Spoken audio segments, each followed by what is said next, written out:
അവരാദ്യം ഔട്ടായി പോയി. വേറെ നന്നായി ഡാൻസ് കളിക്കുന്ന കുറെ ആൾക്കാർ ആദ്യം ഔട്ടായി പോയി. ഇവര് 5th വരെ വന്നു. അപ്പൊ അങ്ങനെ ഡാൻസിന്റെ സംഭവമല്ല.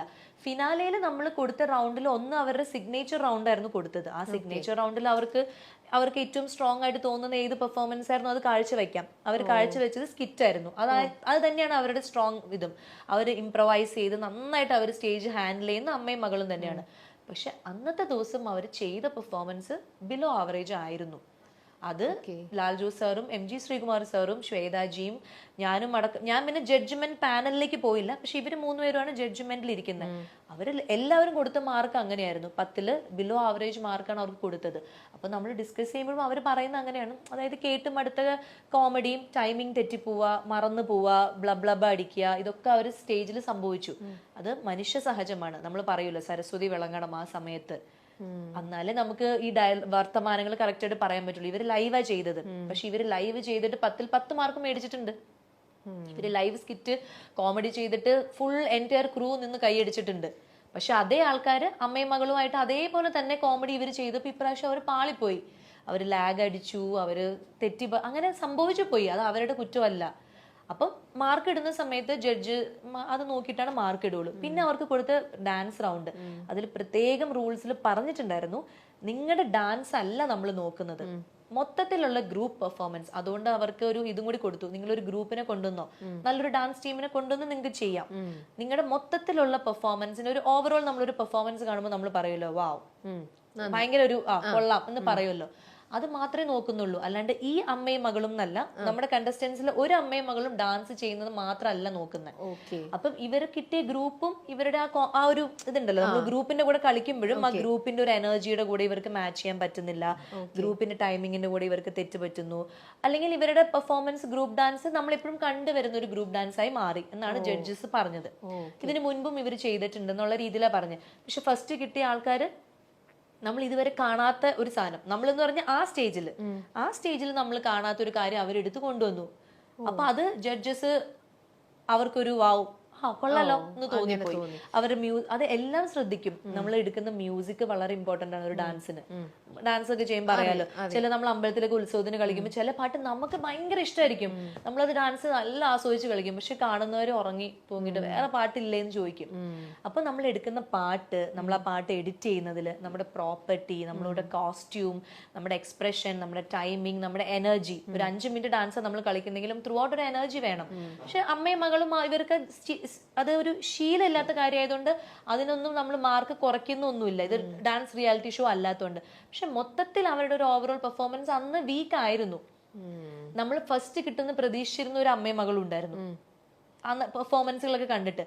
പക്ഷെ അന്ന് അവർക്കും ബെറ്റർ ആയിട്ട് പെർഫോം ചെയ്യാൻ പറ്റിയില്ല. പക്ഷെ വേറൊന്ന് ഇവർ പറഞ്ഞതെന്ന് വെച്ചാൽ, നിങ്ങൾ ഓൾറെഡി ഈ ഷോയുടെ ഇൻ ബിറ്റ്വീനിലെന്തോ നിങ്ങൾ തന്നെ വേറൊരു ഇപ്പൊ കിട്ടിയവർക്ക് ഫസ്റ്റ് അവർക്ക് കൊടുക്കും എന്നൊരു പ്രോമിസ് ചാനലിന്റെ സൈഡിൽ നിന്നും കൊടുത്തിരുന്നു. ചാനൽ സൈഡിൽ ആര് കൊടുത്തു? ചാനൽ കൊടുത്തു അവർക്ക്, അതായത് പബ്ലിക് ആയിട്ട്. അതേ ഒളിച്ചും പാത്തും അല്ല, ഒളിച്ചും പാത്തും തന്നെ ഇവരുടെ ഇന്റർവ്യൂവിൽ തന്നെ ഞാൻ കേട്ടല്ലോ ഇവര് പറയുന്നത്, ക്രൂ മെമ്പേഴ്സ് തന്നെ ഞങ്ങളോട് പറഞ്ഞു നിങ്ങൾക്ക് തന്നെയാ ഫസ്റ്റ് എന്ന് പറയുന്നു. അതെന്നറിയോ, ഇപ്പൊ നമ്മൾ ഇവിടെ അല്ല അത് തന്നെ അത് ഇവർക്ക് തന്നെയാന്ന് പറയുന്നത്. അതായത് ഈ ഷൈത്തിയും ഷീനയും എന്ന കണ്ടസ്റ്റൻസിന് ഫസ്റ്റ് കിട്ടും എന്നുള്ളത് ക്രൂ മെമ്പേഴ്സ് പറഞ്ഞു. അത് ശരിയാണ്. ഞാനടക്കമുള്ള ആളുകൾ സ്റ്റേജിൽ അത് ഇവരെ സപ്പോർട്ട് ഭയങ്കരമായിട്ട് ചെയ്യുന്നുണ്ട്. അതായത് ഞാൻ വലിയ പ്രതീക്ഷ ആയിരിക്കാം. ഞാൻ എപ്പോഴും ഇവർ ഇൻട്രൊഡ്യൂസ് ചെയ്യുമ്പോൾ നമ്മുടെ സ്ട്രോങ് കണ്ടസ്റ്റന്റ് ആയിട്ടുള്ള അല്ലെങ്കിൽ നമ്മുടെ എനർജറ്റിക് കണ്ടസ്റ്റന്റ് ആയിട്ടുള്ള ഇവരെ സ്റ്റേജിൽ നിർത്തിയിട്ട് ഞാനും ശ്വേതാജിയും മറ്റുള്ള കണ്ടസ്റ്റൻസിനോട് പറയും, നിങ്ങൾ ഇവരെ കണ്ട് പഠിക്കണം. ഇവരുടെ ഒരു എന്താ പറയാ സ്പോണ്ടേനിയസ് ആയിട്ട് കാര്യങ്ങൾ എടുക്കുന്നതും എന്ത് ടാസ്ക് കൊടുത്താലും അവർ ചെയ്യും, ഒരു മടിയില്ലാതെ. അമ്മയും മകളും അച്ഛനും ഒക്കെ ചെയ്യും. അപ്പൊ ഞങ്ങൾ എല്ലാവർക്കും പറയുന്നത്, നിങ്ങൾ ഇവരെ മാതൃകയാക്കും, ഇവരെത്ര ഭംഗിയായിട്ടാണ് ഓരോ കാര്യങ്ങൾ ഹാൻഡിൽ ചെയ്യുന്നത്, അതൊക്കെ ഞങ്ങൾ പറഞ്ഞിട്ടുണ്ട്. അപ്പൊ നമ്മൾ വിചാരിച്ചു ഇവർക്ക് കിട്ടും, അല്ലെങ്കിൽ ക്രൂ മെമ്പേഴ്സ് വിചാരിച്ചു. ഇപ്പൊ ഇവിടെ നമ്മൾ ഇത്രയും പേര് ഇരിക്കുമ്പം എല്ലാവർക്കും ഒരു നടനെ അല്ലല്ലോ ഇഷ്ടം. അപ്പൊ മറ്റു നടനെ ഇഷ്ടമാകുമ്പോൾ അവര് പറയും നിങ്ങൾക്ക് കിട്ടും, അങ്ങനെ ഒരു പ്രതീക്ഷ കൊടുക്കും. പക്ഷെ ചിലപ്പോ കിട്ടില്ല. അത് വെച്ചിട്ട് ഇവര് അപ്പൊ എനിക്ക് ഏറ്റവും ഞാൻ അവർ ആ സ്റ്റേജിൽ അവർ സപ്പോർട്ട് ചെയ്ത് പറയാത്തതിന്റെ മെയിൻ ഒരു റീസൺ എന്ന് പറഞ്ഞു കഴിഞ്ഞാൽ, എന്ത് തന്നെ ആയിക്കോട്ടെ, എന്ത് തന്നെ ഇഷ്യൂസ് ആയിക്കോട്ടെ, എങ്ങനെ വന്നാൽ അത് പറ്റിച്ചു, അത് എന്ത് വാട്ട് എവർ, നമ്മളൊരു സ്റ്റേജിൽ നിന്ന് നമ്മൾ അത്രയും ഒരു വർഷം ആ സ്റ്റേജ് തൊട്ട് തൊഴുത് നമ്മളവിടെ ഡാൻസ് കളിച്ചു, നമ്മൾ പാട്ട് പാടി, ആ അമ്മയുടെ അരങ്ങേറ്റം ആ സ്റ്റേജിലാണ് നടന്നത്. നമ്മൾ അത് ചെയ്തു. അവർ ഒരുപാട് കാര്യങ്ങൾ ആ സ്റ്റേജ് ചെയ്തു. അവരുടെ ലൈഫിലെ കുറെ നല്ല മുഹൂർത്തങ്ങളും, അവരുടെ എന്തോ വീട്ടില് പ്രശ്നങ്ങൾ ഉണ്ടായിരുന്നു, അത് സോൾവ് ചെയ്തു. അവരുടെ അമ്മയായിട്ടുള്ള സ്നേഹബന്ധം, ഭർത്താവുമായിട്ടുള്ള സ്നേഹബന്ധം, മകളുമായിട്ടുള്ളത്, അങ്ങനെ ഒത്തിരി നല്ല ഓർമ്മകൾ സമ്മാനിച്ച ഒരു സ്റ്റേജ് തന്നെയായിരുന്നു. അവരിന്ന് തൊട്ട് ഒരു 5 മിനിറ്റ് മുമ്പ് അവർ പറഞ്ഞതാണ്, ഓക്കെ, ഈ സ്റ്റേജാണ് എൻ്റെ ജീവിതത്തിലെ ഇത്, ഈ നിൽക്കുന്ന 5 പേരും എനിക്ക് എൻ്റെ ഫാമിലി പോലെയാണ്, ഈ കണ്ടസ്റ്റൻസ് എല്ലാവരും എൻ്റെ ഫാമിലി പോലെയാണ് എന്നൊക്കെ പറഞ്ഞ ആള് ഒരു 5ാമത്തെ സ്ഥാനമാണ് കിട്ടിയെന്ന് പറഞ്ഞപ്പോഴേക്കും അവിടെ നിന്ന് വാക്കൗട്ട് ചെയ്ത് പോകുന്നത്. അത് ഞാൻ ഇപ്പോഴും അത് എനിക്ക് ഒരു മടിയില്ല അത് പറയാൻ. ഒരു കലാകാരനും കലാകാരിയും അത് ചെയ്യാൻ പാടില്ല. പക്ഷെ അവര് എന്നിട്ട് നമ്മുടെ ഇന്റർവ്യൂല് വന്നപ്പം അവര് ശ്വേതാജിയുടെ അടുത്ത് മാപ്പ് ചോദിക്കുന്നു. അവരുടെ ശ്വേതാജിയുടെ അടുത്തല്ലല്ലോ മാപ്പ് ചോദിക്കേണ്ടത്. ശ്വേതാജിയുടെ അടുത്തും അല്ലെങ്കിൽ ആൽജോ സാറിന്റെ അടുത്തും അല്ലെങ്കിൽ ചാനലിന്റെ അടുത്തും അല്ല മാപ്പ് ചോദിക്കേണ്ടത്. ദൈവമായിട്ട് നമുക്ക് തന്ന ഒരു കഴിവിനെ നമ്മളൊരു സ്ഥലത്ത് പ്രസന്റ് ചെയ്തു. അവിടെ നമ്മളൊന്ന് തോറ്റു പോകുമ്പോൾ നമ്മൾ ആ സമ്മാനത്തിനെയും ആ കഴിവിനെയും നമുക്ക് അപ്പൊ അവരെന്നെ പറയണ്ടല്ലോ ഞാൻ ഒന്നും അല്ലാതായി. അതെങ്ങനെ ഒന്നും അല്ലാതാവും? നമുക്കൊരു പ്രാവശ്യം ഫസ്റ്റ് കിട്ടില്ല എന്ന് പറയും, നമ്മുടെ ഉള്ളിലെ കഴിവൊന്നും ആരും എടുത്തോണ്ട് പോകില്ല. അത് പോളിഷ് ചെയ്യാനും അത് ഇനിയും വളർത്താനും ഒക്കെ ഉള്ള ഭാഗ്യമുണ്ട്. അവർ ഈ ഏജിലാണ് അവർ ഇതൊക്കെ ചെയ്തത്. അപ്പൊ അവർക്ക് അത്രയും ഭാഗ്യവും ദൈവാനുഗ്രഹം ഉള്ളതുകൊണ്ടല്ല അവർ അത്രയും ചെയ്തത്. അവർക്ക് അത്ര ആഗ്രഹമായിരുന്നു. മോളെക്കാളും ആഗ്രഹം അമ്മയ്ക്കായിരുന്നു. അപ്പം ഒരു കലാകാരനും കലാകാരിയും അങ്ങനെ ഒരു നമ്മളെ വളർത്തിയ ഒരു സ്റ്റേജ് അല്ലെങ്കിൽ നമ്മൾ കാല് വെച്ച സ്റ്റേജിനെ ഡിസ്റെസ്പെക്ട് ചെയ്ത് പോകുന്നത്, അതുപോലെ കൂടെ നിൽക്കുന്ന ആള്. ഇപ്പം നമുക്ക് തമ്മിലൊരു കോമ്പറ്റീഷൻ ഉണ്ടെങ്കിലും ചേച്ചിക്ക് ഒരു സമ്മാനം കിട്ടുന്നത് അവിടെ നിന്ന് കണ്ട് അഭിനന്ദിക്കാന്ന് പറയുന്നത് ഒരു കലാകാരന്റെ ലക്ഷണമാണ്.